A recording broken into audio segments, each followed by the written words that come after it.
यहाँ दोनों में आपका सिंगल सिंगल स्टेप है, तो हम सीधे क्या करते हैं, वापस एक्स के सापेक्ष अवकलन करेंगे। तो हमने पुनः एक्स के सापेक्ष अवकलन किया, तो आपका डी वाई बटा डी एक्स का तो हो गया डी स्क्वायर वाई बटा डी एक्स स्क्वायर, दो आपका ऐसे कैसे रह गया, कोस का हो गया माइनस का साइन एक्स। फिर देखो आपका ये -3 बन जाएगा, तो -3 लिख दिया, फिर साइन का हो जाएगा कोस एक्स, वो हमने लिख दिया। दोनों में से हमने माइनस कॉमन लिया, तो आपका 2 sin x + 3 cos x बचा। और 2 sin x + 3 cos x ये क्या है, आपका y तो है। तो हमने इसको समीकरण नंबर 1 देके फिर यहाँ बता दिया कि हमने समीकरण 1 को काम में लेके इस पूरे की जगह हमने y लिख दिया। ये अपना क्या हो गया, आंसर हो गया। अब आपको ई पार्ट दिया हुआ है y बराबर e⁻x cos x। हमें इसका 2 बार क्या करना है, अवकलन करना है। तो पहले हम करते हैं इसका एक बार, तो x के सापेक्ष अवकलन करने पर, तो देखो अवकलन किया तो y का तो हो गया dy बटा डी एक्स बराबर, अब e⁻x cos x है, ये दो फलन आपस में गुणा हो गया, तो ये u गुणा v से होगा। तो पहले हमने e⁻x को कांस्टेंट रखा और कोस का किया, कोस का हो गया माइनस का साइन x, फिर प्लस, फिर हमने cos x का रखा, फिर गुणा e⁻x का अवकलन किया, तो e का तो सेम टू सेम हो गया, फिर -x का करेंगे तो माइनस का 1 हो गया, फिर डी वाई बट्टा डी एक्स बराबर, इन दोनों में से माइनस कॉमन ले लेंगे, तो माइनस कॉमन ले लेंगे, एक e⁻x कॉमन आ रहा है वो ले लेंगे, तो माइनस e⁻x हमने कॉमन लिया, तो यहाँ बन गया sin x प्लस का cos x, ये बन गया। अब वापस से हम इसका अवकलन करेंगे, तो डी वाई बटा डी एक्स का तो हो जाएगा डी स्क्वायर वाई बटा डी एक्स स्क्वायर, और इसका वापस से क्या हो जाएगा, u गुणा v से हो जाएगा। तो हम यहाँ ले देंगे पुनः x के सापेक्ष अवकलन करने पर, तो आपका डी वाई बटा डी एक्स का तो हो जाएगा डी स्क्वायर वाई बटा डी एक्स स्क्वायर बराबर, माइनस हमने ले लिया कॉमन। तो पहले हमने e⁻x को रखा कांस्टेंट और अंदर वाले का अवकलन किया, दूसरे पद का किया, तो साइन का तो हो गया आपका cos x, फिर cos का हो जाएगा माइनस का sin x, क्योंकि u गुणा v से करना है, फिर प्लस, फिर हमने क्या किया sin x plus cos x को रखा कांस्टेंट, गुणा हम क्या करेंगे e⁻x इसका अवकलन करेंगे, तो e⁻x का होगा सेम टू सेम, फिर -x का हो गया माइनस का 1, ऐसे अवकलन हो गया u गुणा v से। तो आपका डी स्क्वायर वाई बट्टा डी एक्स स्क्वायर बराबर, माइनस तो है ही, फिर देखो दोनों पदों में e⁻x यहाँ से और यहाँ से कॉमन आ रहा है, तो हमने e⁻x को ले लिया कॉमन। तो यहाँ तो बचा आपका cos x माइनस का sin x, फिर यहाँ से -1 इससे मल्टीप्लाई हो जाएगा, तो माइनस का sin x और माइनस का cos x, तो cos से आपका cos कैंसिल हुआ, माइनस का sin x हो गया माइनस का 2 sin x, तो डी स्क्वायर वाई बट्टा डी एक्स स्क्वायर बराबर -e⁻x गुणा माइनस का 2 sin x। अब इसको मल्टीप्लाई कर लेंगे, तो डी स्क्वायर वाई बट्टा डी एक्स स्क्वायर बराबर माइनस माइनस हो गया प्लस, तो 2e⁻x sin x, ये क्या हो गया आपका आंसर हो गया। अब आपको f दिया हुआ है y बराबर a sin x minus b cos x, हमें क्या करना है, इसका 2 बार अवकलन करना है। तो पहले हम एक बार करते हैं, तो पुनः x, ये सीधे x के सापेक्ष अवकलन करने पर हम अवकलन करेंगे, तो y का हो जाएगा डी वाई बट्टा डी एक्स बराबर, आपका a अवकलन में भाग नहीं लेगा, साइन का हो जाएगा cos x, फिर माइनस b अवकलन में भाग नहीं लेगा, cos का हो जाएगा माइनस का sin x। तो यहाँ से डी वाई बट्टा डी एक्स बराबर बन गया a cos x minus minus हो गया आपका प्लस b sin x। अब हमें क्या करना है, इसका वापस से अवकलन करना है, तो पुनः x के सापेक्ष अवकलन करने पर, तो यहाँ से हो गया आपका डी स्क्वायर वाई बट्टा डी एक्स स्क्वायर बराबर, तो a को रखा कांस्टेंट, cos का हो गया माइनस का sin x, प्लस फिर b को रखा कांस्टेंट और sin का हो गया आपका cos x। अब इन दोनों में से हम माइनस कॉमन लेते हैं, क्यों? क्योंकि माइनस कॉमन लेते हैं आपका ऊपर वाला पद बन जाएगा। इसको समीकरण नंबर 2 1 डी स्क्वायर वाई बट्टा डी एक्स स्क्वायर। तो माइनस कॉमन लिया तो ये ए साइन एक्स तो हो गया पॉजिटिव और माइनस का बी कोस एक्स। देखो समीकरण 1 है या नहीं? तो समीकरण 1 से आपका हो गया डी स्क्वायर वाई बट्टा डी एक्स स्क्वायर बराबर माइनस का वाई। यही आपका क्या हो गया? आंसर हो गया। और यही क्या था? इसी के साथ आपका क्वेश्चन 1 खत्म हुआ। अब आपका नेक्स्ट क्वेश्चन नंबर 2 दिया हुआ है, यदि y बराबर a sine x plus b cos x है तब आपको सिद्ध करना है कि डी स्क्वायर वाई बट्टा D x square plus y बराबर 0। तो ये समीकरण में क्या करनी है? सिद्ध करनी है। और y बराबर a sine x plus b cos x हमें दिया हुआ है। तो हम आपको बता दें कि एग्ज़ाम की दृष्टि से, यानी आपका 12th RBSE का एग्ज़ाम है, उसमें इस प्रकार के क्वेश्चन मैक्सिमम बार बार पूछे जाते हैं। तो ये इस प्रकार के जितने भी क्वेश्चन हैं वो आपके लिए इम्पोर्टेंट है। तो अब इसको हम सोल्व करते हैं। देखो सबसे पहले तो हमें जो दिया हुआ है उसको लिखते हैं। तो हमें दिया हुआ है गिवन दैट y बराबर a sine x plus b cos x. अब इसका अवकलन करते हैं x के सापेक्ष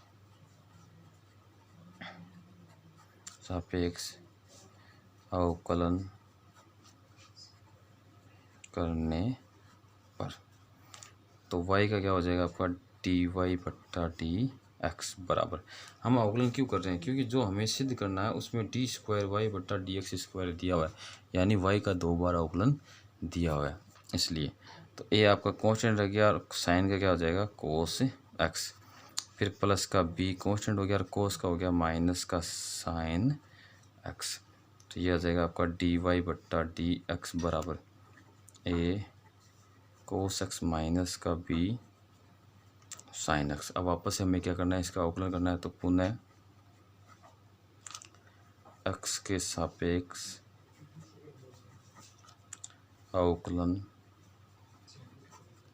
करने पर। अवकलन किया तो ये हो गया आपका डी स्क्वायर वाई बट्टा डी एक्स स्क्वायर बराबर a ऐसे रह गया, कोस का हो गया माइनस का साइन एक्स, फिर माइनस का b ऐसे रह गया, साइन का हो जाएगा आपका कोस एक्स। अब देखो दोनों में माइनस कॉमन आ रहा है तो माइनस कॉमन ले लेंगे। तो डी स्क्वायर वाई बट्टा डी एक्स स्क्वायर बराबर माइनस कॉमन लिया तो a sine x plus b cos x.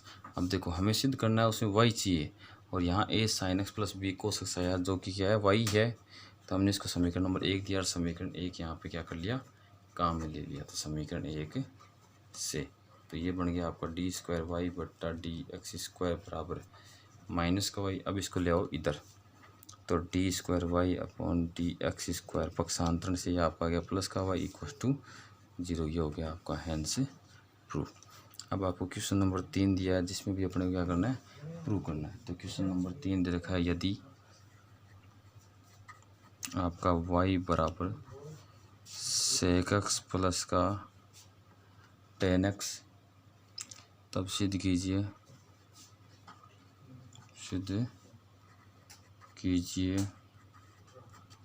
कि अपने को सिद्ध करना है डी स्क्वायर वाई बट्टा डी एक्स स्क्वायर बराबर कोस एक्स बट्टा 1 माइनस साइन एक्स का होल स्क्वायर। हमें y बराबर sec x plus tan x दिया हुआ है तो अपने को ये चीज़ सिद्ध करनी है। तो देखो इस क्वेश्चन को सॉल्व करने के 2 तरीके हैं। पहला तो हमें y दिया हुआ है, इस y को साइन कोस में बदल के हल कर लो, या हमें जो दिया है उसी का सीधा अवकलन करके फिर उसको साइन कोस में बदल कर उसका दोबारा अवकलन करते हैं। दोनों प्रोसेस हम कर सकते हैं। तो हम क्या करते हैं? इसको पहले साइन कोस में बदलते हैं, उसके बाद में इसका अवकलन करते हैं। तो ये आंसर गिवन दैट जो हमें दिया वो लिख दिया हमने गिवन दैट। तो y बराबर सेक एक्स प्लस का टेन एक्स, यहाँ लिख देते हैं। हमें जो सिद्ध करना है डी स्क्वायर वाई बट्टा डी एक्स स्क्वायर बराबर कोस एक्स बट्टा 1 माइनस साइन एक्स का होल स्क्वायर। तो देखो हम इसको साइन कोस में बदलते हैं तो y बराबर सेक एक्स होता है 1/cos x प्लस फिर tan x होता है आपका sin x बटा cos x। तो हमने क्या किया, cos x को ले लिया लघुत्तम, तो cos x लघुत्तम लेते ये आ गया आपका cos x और ये हो गया 1 प्लस का sin x। अब इसका हम क्या करते हैं, अवकलन करते हैं, तो इसका अवकलन आपका u बटा v से होगा। तो x के सापेक्ष अवकलन करने पर तो y का हो गया आपका dy बट्टा dx बराबर, अब u बटा v से, तो बट्टा के नीचे वाला आपका कांस्टेंट रहेगा और ऊपर वाले का अवकलन, तो एक का अवकलन हो गया 0 प्लस साइन एक्स का हो जाएगा कोस एक्स, फिर आपका माइनस, फिर आपका ऊपर वाला कांस्टेंट तो 1 प्लस साइन एक्स आपका कांस्टेंट हो गया गुणा, फिर नीचे वाले का गुणा तो कोस का हो जाएगा माइनस का साइन एक्स, फिर बट्टा नीचे वाले का होल स्क्वायर, तो ये हो गया आपका कोस स्क्वायर एक्स। तब आपका आ गया डी वाई बट्टा डी एक्स बराबर, इसको जब इससे गुणा करेंगे तो ये हो जाएगा आपका कोस स्क्वायर एक्स, ये माइनस और ये माइनस हो गया आपका प्लस, एक को साइन एक्स से गुणा किया तो ये हो गया आपका साइन एक्स प्लस साइन को साइन से गुणा किया तो ये हो गया आपका साइन स्क्वायर एक्स बट्टा नीचे आ गया आपका कोस स्क्वायर एक्स। अब देखो साइन स्क्वायर एक्स और कोस स्क्वायर एक्स कितना होता है, 1 होता है, तो डी वाई बट्टा डी एक्स बराबर ये बन गया 1 प्लस का साइन एक्स बट्टा, अब देखो ऊपर 1 प्लस साइन एक्स है, नीचे कोस स्क्वायर एक्स है, और हमें आंसर लाना उसमें 1 माइनस साइन एक्स लाना है, तो कोस स्क्वायर को क्या करते हैं साइन में बदलते हैं, तो कोस स्क्वायर एक्स का लिख देंगे 1 माइनस से साइन स्क्वायर एक्स। अब क्या करते हैं, इसको देखो इसको और तोड़ते हैं बट्टा के नीचे वाले को, 1 माइनस साइन स्क्वायर को हम ए स्क्वायर माइनस बी स्क्वायर का फॉर्मूला लगाते हैं, तो 1 प्लस से साइन एक्स तो ऊपर रह गया, तब ए स्क्वायर माइनस बी स्क्वायर, तो ए की जगह तो 1 है और बी की जगह साइन है, तो ए माइनस बी यानी 1 माइनस साइन एक्स और 1 प्लस साइन एक्स, क्यों, क्योंकि ए माइनस बी और ए प्लस बी होता है ए स्क्वायर माइनस बी स्क्वायर का फॉर्मूला। इससे क्या होगा आपका 1 प्लस साइन एक्स ऊपर वाले 1 प्लस साइन एक्स को क्या कर देगा, कैंसिल कर देगा, तो ये हो गया आपका डी वाई बट्टा डी एक्स बराबर 1 बट्टा 1 माइनस साइन एक्स। अभी हमारा डी वाई बट्टा डी एक्स है, हमें इसका 2 बार अवकलन चाहिए, तो हम क्या करते हैं इसका 2 बार अवकलन करते हैं, तो पुनः एक्स के सापेक्ष अवकलन करने पर, अवकलन करेंगे तो हम क्या करते हैं u बट्टा v से करते हैं, तो बट्टा के ऊपर वाले को हम u कहते हैं और बट्टा के नीचे वाले को हम v कहते हैं, तो बट्टा के ऊपर तो 1 है और बट्टा के नीचे क्या है आपका 1 माइनस साइन एक्स। इसका मतलब ये हो गया कि आपका u की जगह तो 1 है और v की जगह 1 माइनस साइन एक्स है। अब u बट्टा v क्या कहता है आपका, जो बट्टा के ऊपर है उसका अवकलन पहले करो और नीचे वाले को कांस्टेंट रखो, माइनस फिर बट्टा के नीचे वाले का अवकलन करो और ऊपर वाले को कांस्टेंट रखो, फिर पूरे के बट्टा में नीचे वाले का होल स्क्वायर करो, तो हम ऐसे करते हैं। तो डी वाई बट्टा डी एक्स का तो हमें पता ही हो जाएगा डी स्क्वायर वाई बट्टा डी एक्स स्क्वायर बराबर, अब यू बट्टा वी के रूल से तो 1 माइनस साइन एक्स, यानी बट्टा के नीचे वाला तो कांस्टेंट रखा, ऊपर वाले का अवकलन ऊपर 1 है, 1 का अवकलन हो गया 0, फिर माइनस, अब बट्टा के ऊपर वाले को कांस्टेंट रखो और नीचे वाले का अवकलन करेंगे, नीचे है 1 माइनस साइन एक्स, तो 1 का हो गया 0 माइनस साइन एक्स का हो गया आपका कोस एक्स, फिर बट्टा नीचे वाले का होल स्क्वायर यानी 1 माइनस साइन एक्स का होल स्क्वायर, तो यहाँ से आपका डी स्क्वायर वाई बट्टा डी एक्स स्क्वायर बराबर, तो ये तो हो गया आपका 0 से मल्टीप्लाई होते सारा 0 हो गया, इस माइनस को अंदर मल्टीप्लाई करेंगे तो माइनस माइनस क्या हो गया आपका प्लस, तो प्लस का आ गया कोस एक्स बट्टा 1 माइनस साइन एक्स का होल स्क्वायर, तो यहाँ से आपका आ गया डी स्क्वायर वाई बट्टा डी एक्स स्क्वायर बराबर कोस एक्स बट्टा 1 माइनस साइन एक्स का होल स्क्वायर, और यही अपने को क्या करना था, सिद्ध करना था, तो ये हो गया अपना हैंस प्रूव्ड। तो फिर से देख लो एक बार, जो हमें चीज़ दी हुई है उसको लेवो और समीकरण में देखो कि उसका कितनी बार अवकलन किया है। 1 बार अवकलन किया है तो मैक्सिमम अपने को 1 बार अवकलन करना है, 2 बार अवकलन किया गया है तो अपने को मैक्सिमम 2 बार अवकलन करना है, 2 बार अवकलन यानी लास्ट बार जितना अवकलन हुआ है, जैसे मान लो समीकरण में 1 बार अवकलन ही है तो लास्ट अवकलन हुआ 1 बार, 1 बार अवकलन करके उस समीकरण को जो सिद्ध करनी है वो समीकरण ले आओ। अगर मान लो जो हमें क्वेश्चन दिया हो उसमें 2 बार अवकलन किया हो तो उसका जो फलन दिया है उसका 2 बार अवकलन करो और जो समीकरण सिद्ध करनी है वो समीकरण अपने प्राप्त कर लो। इसी प्रकार से आपके आगे भी जो क्वेश्चन है वो हल करेंगे। धन्यवाद।